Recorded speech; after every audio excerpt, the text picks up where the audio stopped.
নমস্কাৰ প্ৰিয় দৰ্শক, পুনৰ এবাৰ আপোনালোক সকলোকে আমাৰ এই চেনেলটোৰ এটা নতুন ভিডিঅ'লৈ স্বাগতম জনাইছো। প্ৰিয় দৰ্শক, 2025 বৰ্ষৰ গণেশ চতুৰ্থীৰ দিনটোৰ পৰা ভগৱান শ্ৰী গণেশৰ আশীৰ্বাদৰ ফলত আৰু মহা সংযোগ স্থাপন হোৱাৰ ফলত পাঁচ ৰাশিৰ জাতক জাতিকা সকলৰ জীৱনলৈ খুব ভাল সময় আহিব। 2025 বৰ্ষৰ গণেশ চতুৰ্থীৰ দিনটোত পাঁচটা এনেকুৱা মহাসংযোগ স্থাপন হৈছে যাৰ ফলত 50 বছৰৰ পাছত এই পাঁচ ৰাশিৰ ওপৰত খুব ভাল প্ৰভাৱ পৰিবলৈ গৈ আছে। গণেশ চতুৰ্থীৰ পৰা এই পাঁচ ৰাশিৰ জাতক জাতিকা সকলে সকলো ক্ষেত্ৰতে তেওঁলোকৰ ভাগ্য নিজৰ পক্ষত লাভ কৰিবলৈ সক্ষম হ'ব পাৰিব। গণপতি বাপ্পাৰ কৃপাত তেওঁলোকৰ জীৱনৰ বিভিন্ন সমস্যাও দূৰ হ'বলৈ গৈ আছে। গতিকে প্ৰিয় দৰ্শক, আপোনাৰ বাৰু এই পাঁচ ৰাশিৰ ভিতৰত ৰাশিটো আছে নে নাই? আপুনিও মহা সংযোগৰ এই পবিত্ৰ তিথিৰ দিনটোত আপোনাৰ ৰাশিটোৰ ওপৰত ভাল প্ৰভাৱ পৰিব নে নাই? আপুনি গণপতি বাপ্পাৰ কৃপা লাভ কৰিব পাৰিব নে নাই? আপুনিও নিশ্চয় জানিবলৈ বিচাৰিছে। গতিকে আপুনি এই ভিডিঅ'টো সম্পূৰ্ণকৈ চাই থাকক। এই ভিডিঅ'টোৰ জৰিয়তে আমি কোন পাঁচ ৰাশিৰ ওপৰত মহা সংযোগ স্থাপন হৈছে যাৰ ফলত তেওঁলোকৰ ভাগ্যৰ দুৱাৰ মুকলি হ'ব আৰু বিভিন্ন সমস্যা দূৰ কৰিব পাৰিব, জীৱনৰ পৰা বিভিন্ন সুফল পাবলৈ সক্ষম হ'ব পাৰিব। গতিকে আমি এই ভিডিঅ'টোৰ জৰিয়তে সুন্দৰভাৱে শ্বেয়াৰ কৰিম।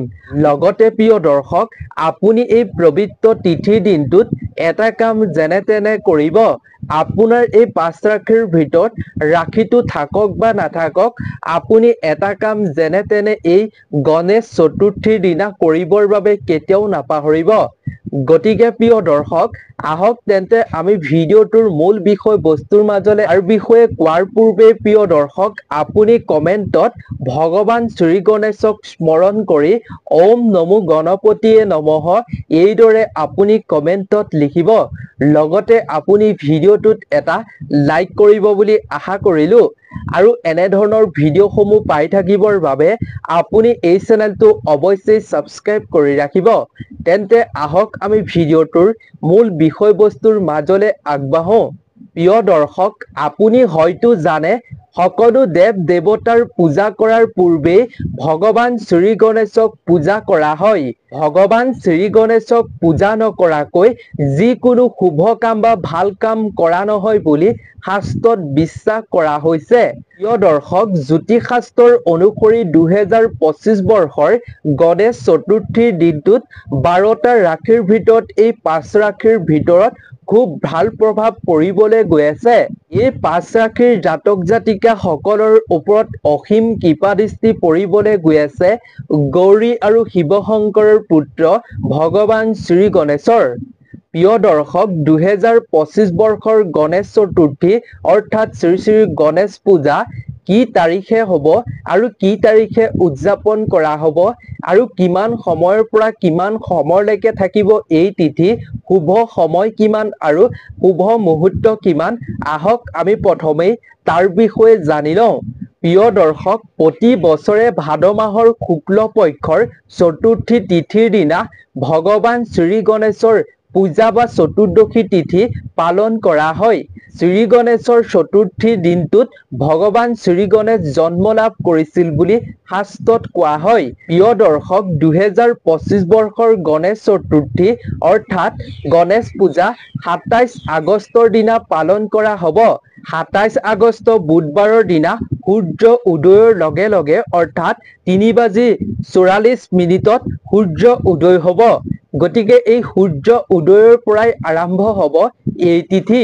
গতিকে এই শুভ মুহূৰ্তৰ পৰা যদি আপুনি ভগৱান শ্ৰী গণেশক আৰাধনা কৰে, পূজা কৰে, তেন্তে আপুনি আগন্তুক দিনত খুব ভাল ফল পাবলৈ সক্ষম হ'ব পাৰিব। লগতে প্ৰিয় দৰ্শক, এই গণেশ চতুৰ্থীৰ দিনটোত এনেকুৱা 5টা মহা বিৰল সংযোগ স্থাপন হৈছে, যাৰ ফলত এই 5 ৰাশিৰ ওপৰত মহা সংযোগৰ ফলত তেওঁলোকৰ ভাগ্যৰ দুৱাৰ মুকলি হ'বলৈ গৈ আছে। এই পবিত্ৰ তিথিৰ দিনটোত যি 5টা বিৰল সংযোগ স্থাপন হ'বলৈ গৈ আছে, এই 5টা বিৰল সংযোগ হৈছে সৰ্বাৰ্থ সিদ্ধি যোগ আৰু ৰবি যোগ, প্ৰীতি যোগ আৰু ইন্দ্ৰ যোগ আৰু ব্ৰহ্ম যোগ। এই 5টা বিৰল সংযোগ 50 বছৰৰ পাছত মিলিছে। গতিকে এই বিৰল সংযোগৰ ফলত এই 5 ৰাশিৰ ভাগ্যৰ দুৱাৰ মুকলি হ'ব। 5 ৰাশিয়ে লাভ কৰিব ভগৱান শ্ৰী গণেশৰ কৃপাদৃষ্টি। শাস্ত্ৰৰ নিয়ম অনুসৰি গণেশ ভগৱানক যিসকল মানুহে আৰাধনা কৰে, পূজা কৰে, সেইসকল মানুহৰ জীৱনত সুখ সমৃদ্ধিৰে ভৰি থাকে।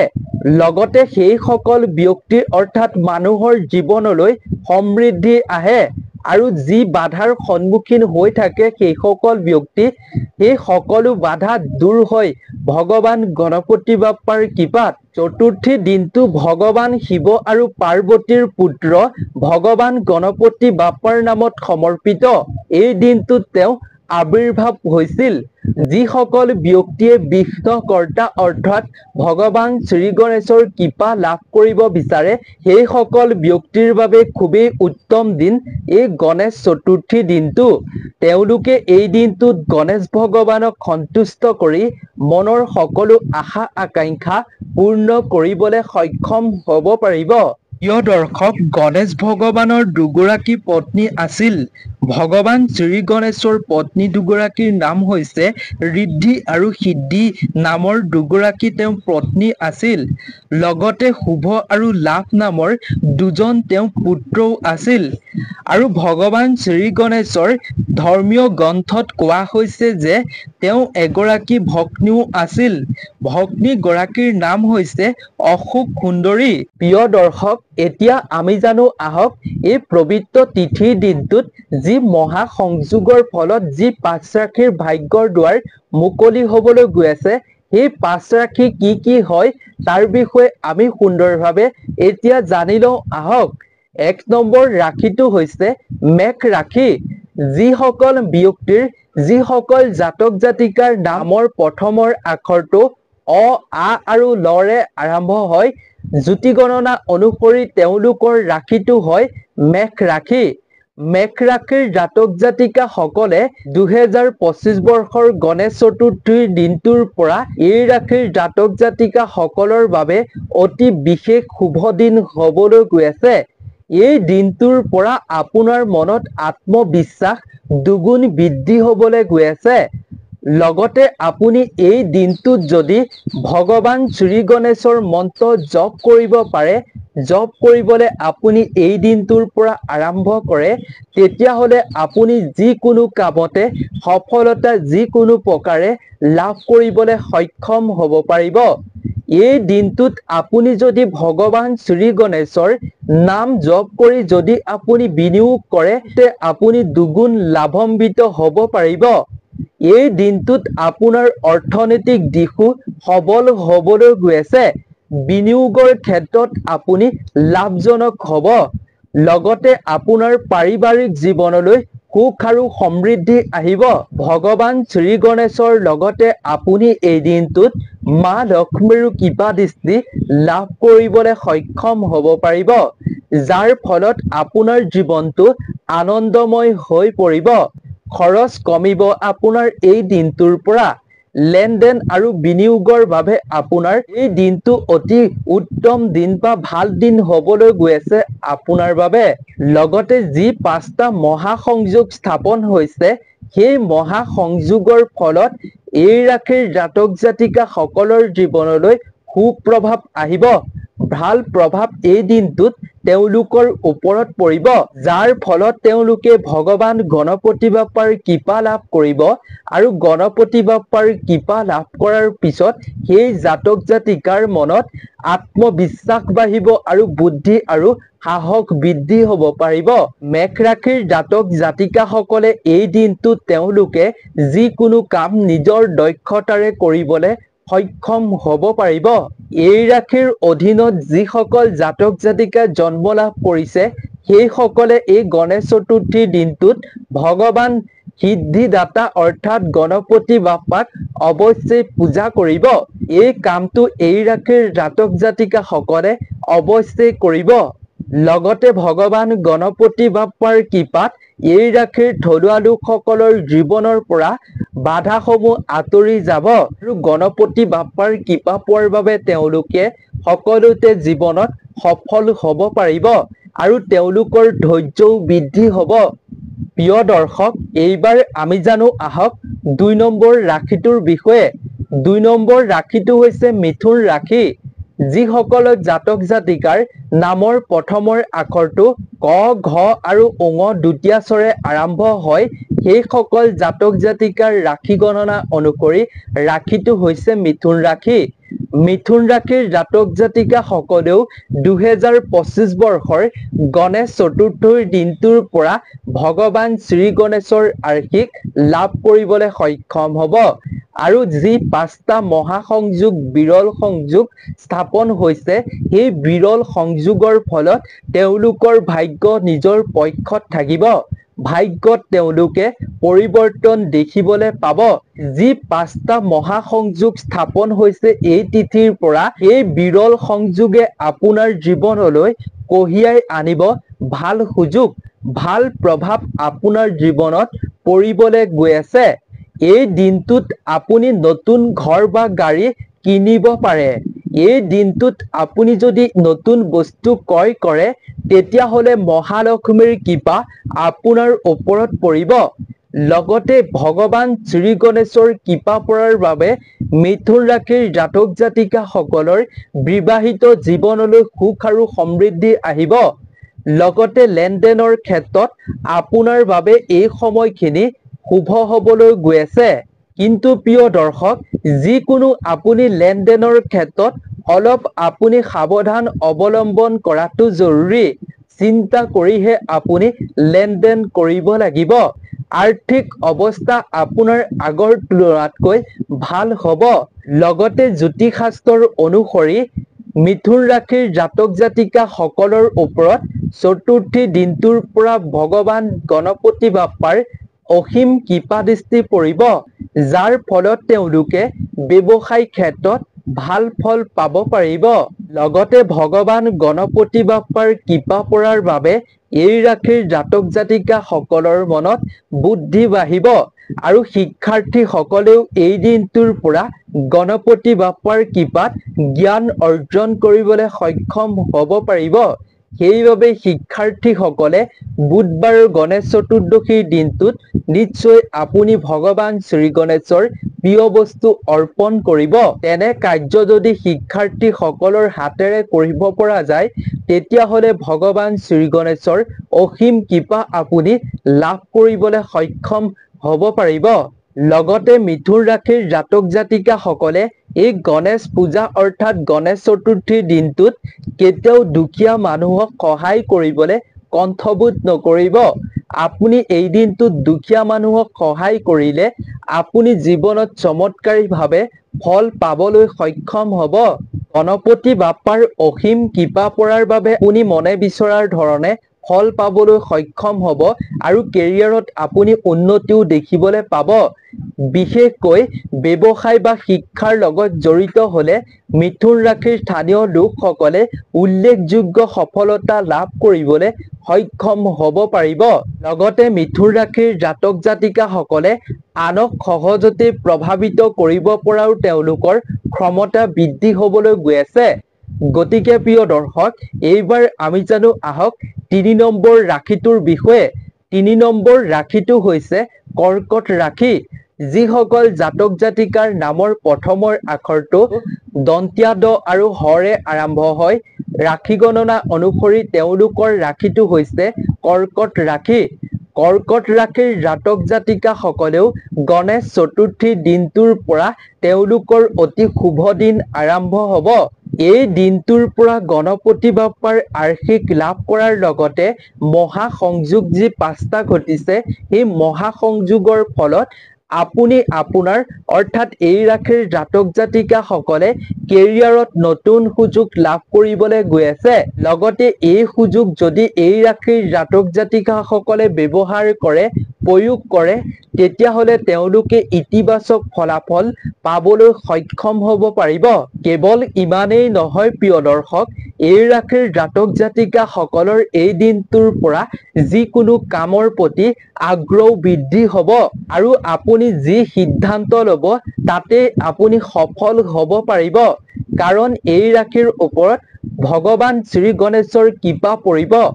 লগতে এই ৰাশিৰ থলুৱা লোকসকলৰ ওপৰত লক্ষ্মী দেৱীৰো কৃপা পৰিবলৈ গৈ আছে, যাৰ ফলত তেওঁলোকৰ আৰ্থিক অৱস্থা পূৰ্বতকৈ ভাল হ'বলৈ গৈ আছে।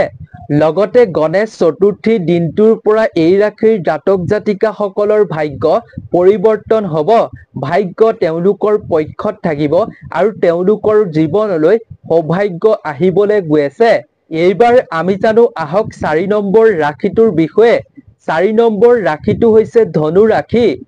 যিসকল জাতক জাতিকাৰ নামৰ প্ৰথমৰ আখৰটো ফ, ভ আৰু দন্তীয়া দৰে আৰম্ভ হয়, ৰাশি গণনা অনুসৰি তেওঁলোকৰ ৰাশিটো হৈছে ধনু ৰাশি।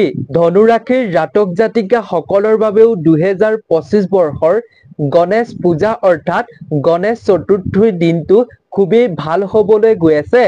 এই সময়ছোৱাত আপুনি ধন বিনিয়োগ কৰাৰ ক্ষেত্ৰত ভাল সুযোগ পাব। লগতে প্ৰিয় দৰ্শক, আপোনাৰ জীৱনত ধন সম্পত্তি বৃদ্ধি হোৱাৰো মহাসংযোগ দেখা গৈছে। ই বিৰল 5টা সংযোগ স্থাপন হৈছে। ইয়াৰ ফলত আপোনাৰ কৰ্মক্ষেত্ৰতো আপুনি ভাল ফল পাবলৈ সক্ষম হ'ব পাৰিব। কেৰিয়াৰত আপুনি আগবাঢ়ি যাবলৈ ভাল সুযোগ পোৱাৰ সম্ভাৱনা আছে এই গণেশ চতুৰ্থীৰ দিনটোৰ পৰা। লগতে প্ৰিয় দৰ্শক, আপোনাৰ যদি কৰ্মক্ষেত্ৰত ব্যৱসায়িক ক্ষেত্ৰত যদি যিকোনো অসুবিধা বা বাধাৰ সন্মুখীন হৈ আধৰুৱা হৈ কাম আছে, সেই কামসমূহ আপুনি গণপতি বাপ্পাৰ কৃপা দৃষ্টি লাভ কৰাৰ ফলত সম্পূৰ্ণ কৰি তুলিব পাৰিব। বিৰল সংযোগৰ শুভ প্ৰভাৱৰ ফলত আপুনি সেই কামটো সম্পূৰ্ণ কৰি সফল হ'ব পাৰিব। কেৱল ইমানেই নহয়, আপুনি এই দিনটোত যিকোনো ক্ষেত্ৰত বিনিয়োগ কৰাৰ বাবে খুব ভাল সময় লাভ কৰিব পাৰিব। খৰচ আপুনি এই দিনটোত কমকৈ কৰিবলৈ চেষ্টা কৰিব। যিসকলে ব্যৱসায়ৰ ক্ষেত্ৰৰ লগত জড়িত ব্যৱসায় কৰে, সেইসকল ব্যক্তিৰ বাবে গণেশ চতুৰ্থী আশীৰ্বাদতকৈ কম নহয় গণপতি বাপ্পাৰ কৃপাত। লগতে তেওঁলোকৰ ওপৰত লক্ষ্মী দেৱীৰো কৃপা দৃষ্টি পৰিবলৈ গৈ আছে, যাৰ ফলত তেওঁলোকে খুব লাভান্বিত হোৱাৰ সংযোগ দেখা পোৱা গৈছে। জ্যোতিষশাস্ত্ৰৰ অনুসৰি এই দিনটোত এই ৰাশিৰ জাতক জাতিকাসকলেও গাড়ী, নতুন ঘৰ, যিকোনো বস্তু নতুন ক্ৰয় কৰাটো খুবেই শুভ সময়। আপোনাৰ যদি বিবাহিত জীৱনত সমস্যা চলি আছে, অশান্তি চলি আছে, তেন্তে আপুনি এই দিনটোৰ পৰা ধৈৰ্য আৰু কোমল ব্যৱহাৰে আপুনি সেই সকলো সমস্যা আপুনি দূৰ কৰিব পাৰিব। যদি আপুনি এনে কাম কৰে, তেতিয়াহ'লে আপোনাৰ পাৰিবাৰিক অস্থিৰতা দূৰ হ'বলৈ গৈ আছে আৰু যাৰ ফলত আপোনাৰ বিবাহিত সম্পৰ্কৰ মাজলৈ মধুৰতা আহিব। লগতে প্ৰিয় দৰ্শক, আপুনি যদি কিছুমান কঠিন পৰিস্থিতিৰ সন্মুখীন হৈ আছে, তেন্তে সেই কঠিন পৰিস্থিতিৰ পৰা আপুনি মুক্ত হ'বলৈ গণপতি বাপ্পাক অৱশ্যেই আপুনি এই দিনটোত পূজা কৰিব। এইবাৰ আমি জানো আহক শেষৰটো 5 নম্বৰ ৰাশিৰ বিষয়ে। 5 নম্বৰ ৰাশিটো হৈছে বৃশ্চিক ৰাশি। যিসকল জাতক জাতিকাৰ নামৰ প্ৰথমৰ আখৰটো ন আৰু অন্তস্থজৰে আৰম্ভ হয়, জ্যোতি গণনা অনুসৰি তেওঁলোকৰ ৰাশিটো বৃশ্চিক ৰাশি। বৃশ্চিক ৰাশিৰ জাতক জাতিকাসকলৰ বাবেও 2025 বৰ্ষৰ গণেশ পূজা অৰ্থাৎ গণেশ চতুৰ্থী অৰ্থাৎ ভগৱান শ্ৰী গণেশৰ জন্ম উৎসৱৰ এই পবিত্ৰ তিথিৰ দিনটোত আপোনাৰ বাবে খুবেই ভাল দিন আৰম্ভ হ'বলৈ গৈ আছে। এই সময়ছোৱাৰ পৰা আপোনাৰ নতুন উপাৰ্জনৰ সুযোগ অহাৰো সম্ভাৱনা আছে। লগতে আপোনাৰ মনৰ ভিতৰলৈ ধনাত্মক শক্তিৰ সৃষ্টি হ'ব, যাৰ ফলত আপুনি আপোনাৰ মনটো ভাল কৰি যিকোনো কামৰ প্ৰতি আপোনাৰ আগ্ৰহ বৃদ্ধি হ'বলৈ গৈ আছে আৰু আপোনাৰ মনৰ ভিতৰলৈ ইতিবাচক শক্তি যোৱাৰ ফলত আপুনি আপোনাৰ পৰিয়ালৰ লগত সুখ আৰু সমৃদ্ধিৰে থাকিব পাৰিব। কেৱল ইমানেই নহয়, গণেশ ভগৱানৰ কৃপা দৃষ্টি পৰাৰ বাবে আপোনাৰ সকলো মনোকামনাও পূৰণ হ'বলৈ গৈ আছে। আপোনাৰ সংগীৰ সৈতে কোনো নতুন কাম আৰম্ভ কৰাৰো আপোনাৰ সম্ভাৱনা আছে। বৃশ্চিক ৰাশি হৈছে ভগৱান শ্ৰী গণেশৰ অন্যতম ৰাশি। সেইবাবে এই ৰাশিৰ ওপৰত ভগৱান শ্ৰী গণেশৰ আশীষ প্ৰতিদিনে থাকে। লগতে এই পবিত্ৰ তিথিৰ দিনটোত যিহেতু 5টা বিৰল মহাসংযোগ স্থাপন হৈছে, এই মহাসংযোগ স্থাপন হোৱাৰ ফলত এই ৰাশিৰ জাতক জাতিকাসকলৰ মনলৈ বুদ্ধি আৰু সাহস বৃদ্ধি হ'ব। তেওঁলোকৰ মনত পৰিশ্ৰম কৰিলে আপুনি সুফল পাবলৈ সক্ষম হ'ব পাৰিব। যিকোনো কামত আপুনি বাধাৰ সন্মুখীন হৈ আধৰুৱা কৰি ৰ'বলগীয়া নহয়। শিক্ষাৰ ক্ষেত্ৰত আপুনি সফলতা লাভ কৰিবলৈ সক্ষম হ'ব পাৰিব। বুদ্ধিৰে আপুনি যিকোনো কাম কৰিবলৈ আপোনাৰ মনত বুদ্ধিও বৃদ্ধি হ'ব এই গণেশ চতুৰ্থীৰ দিনটোৰ পৰা। লগতে গণপতি ভগৱানৰ কৃপা পোৱাৰ বাবে এই ৰাশিৰ জাতক জাতিকাসকলে সাহসেৰে তেওঁলোকে সকলো সমস্যা দূৰ কৰিবলৈও সক্ষম হ'ব পাৰিব। লগতে সিদ্ধিদাতা অৰ্থাৎ গণপতি বাপ্পাৰ কৃপা লাভ কৰাৰ বাবে তেওঁলোকে যথেষ্ট সফলতা জীৱনত লাভ কৰিবলৈ সক্ষম হ'ব পাৰিব। এই দিনটোত যিকোনো কাম কৰিলে আপুনি অৱশ্যেই সুফল পাব পাৰিব। কাৰণ এই ৰাশিৰ ওপৰত ভগৱান শ্ৰী গণেশৰ অসীম কৃপা পৰিবলৈ গৈ আছে। গতিকে আপুনি অৱশ্যেই ভগৱান শ্ৰী গণেশক পূজা অৰ্চনা কৰিব। প্ৰিয় দৰ্শক, এই 5 ৰাশিৰ জাতক জাতিকাসকলৰ লগতে বাকী যি 7 ৰাশি আছে অৰ্থাৎ 12 ৰাশিৰ জাতক জাতিকাসকলে ভগৱান শ্ৰী গণেশৰ এই জন্মতিথিৰ দিনটোত আপুনি তেওঁক অৱশ্যেই পূজা কৰিব। তেওঁৰ প্ৰিয় বস্তু আপুনি অৱশ্যেই অৰ্পণ কৰিব। যদি আপুনি গণেশ ভগৱানৰ লগত লক্ষ্মী দেৱীক পূজা কৰিব বিচাৰে, তেন্তে আপুনি লক্ষ্মী দেৱীকো পূজা কৰিব পাৰে। এই দিনটোত আপুনি তেওঁলোকক পূজা কৰিলে খুব ভাল ফল জীৱনত পাব পাৰিব। গতিকে প্ৰিয় দৰ্শক, এই 5 ৰাশিৰ ওপৰতে এই 5টা বিৰল সংযোগৰ সুপ্ৰভাৱ পৰিবলৈ গৈ আছে গণেশ চতুৰ্থীৰ পৰা। যাৰ ফলত ভগৱান শ্ৰী গণেশৰো কৃপা পৰিব এই ৰাশিৰ ওপৰত। কেৱল এয়াই নহয় যে এই 5টা ৰাশিৰ ওপৰতে গণপতি বাপ্পাৰ কৃপা পৰিব। আপুনিও পূজা কৰক। জ্যোতিষশাস্ত্ৰৰ অনুসৰি যি মানুহে পূজা কৰে সেই মানুহৰ ওপৰতে গণপতি বাপ্পাই দুহাত মেলি কৃপা প্ৰদান কৰিব। সেইবাবে ভক্তি ভাৱেৰে সঠিক নিয়মত আপুনি গণপতি বাপ্পাক দুবৰি বন অৰ্পণ কৰক, মোদক অৰ্পণ কৰক, গণপতি বাপ্পাৰ প্ৰিয় বস্তু অৰ্পণ কৰক। ইয়াৰ দ্বাৰা আপোনাৰ জীৱনলৈ সুখ আৰু সমৃদ্ধি আহিব আৰু আপুনি যিদৰে বিচাৰিব সেইদৰে আপুনি পাবলৈ সক্ষম হ'ব পাৰিব। বিশেষকৈ প্ৰিয় দৰ্শক, আপুনি এই গণেশ চতুৰ্থীৰ দিনটোত ভগৱান শ্ৰী গণেশৰ যদি ঘৰত ফটোৰ বা মূৰ্তি আছে, তেন্তে আপুনি তেওঁ ফটোৰ বা মূৰ্তিৰ সন্মুখত আপুনি অৱশ্যেই মোদক অৰ্পণ কৰিব। মোদক হৈছে অৰ্থাৎ লাড্ডু হৈছে ভগৱান শ্ৰী গণেশৰ অতিকৈ প্ৰিয়। যদি আপুনি মিঠাই অৰ্পণ কৰে, ইয়াৰ দ্বাৰা গণপতি বাপ্পা খুবেই প্ৰসন্ন হয় বুলি শাস্ত্ৰত কোৱা হৈছে। গতিকে এই কাম অৱশ্যেই কৰিব আৰু তেওঁক অৱশ্যেই আপুনি পূজা পাঠ অৱশ্যেই কৰিব। গতিকে আজিৰ এই ভিডিঅ'টো ইমানেই আছিল। আশা কৰোঁ ভিডিঅ'টো চাই নিশ্চয় ভাল পালে। যদি ভিডিঅ'টো চাই ভাল পালে, তেন্তে আপোনাৰ বন্ধুবৰ্গৰ লগতো শ্বেয়াৰ কৰিব। গতিকে আজিৰ ভিডিঅ'টোৰ পৰা বিদায় লৈছোঁ। আপোনালোক সকলো ভালে থাকক, সুস্থ থাকক, তাৰেই আমিও কামনা কৰিলোঁ। ধন্যবাদ।